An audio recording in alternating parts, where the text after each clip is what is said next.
with a massive data set like ours, and it's now 7 million people who've been treated, you can look in a way which is quite replicable at, is there a sort of combination of people's personal characteristics and clinical features which predict a poor outcome?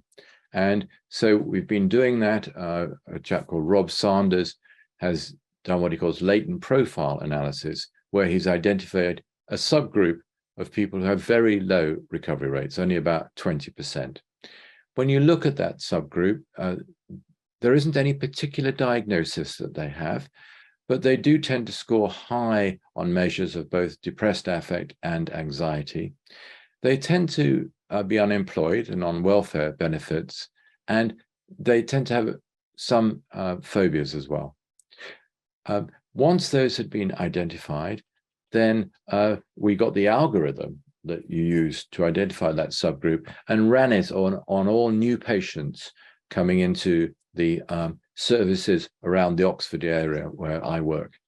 And we got together with the clinicians and thought, is there an improved offer we could give these patients?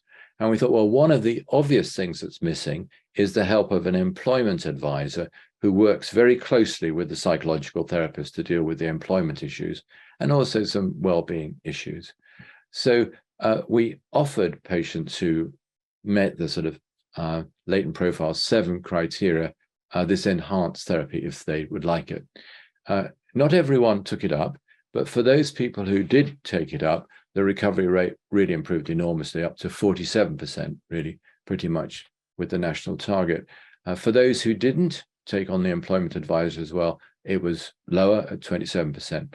And this is not a randomized control trial, which would have been ideal, but we have statistically controlled for every single confounding variable we could think of, and we still get this effect. So we feel we have found a way of creating something new for people who wouldn't have benefited at all well before.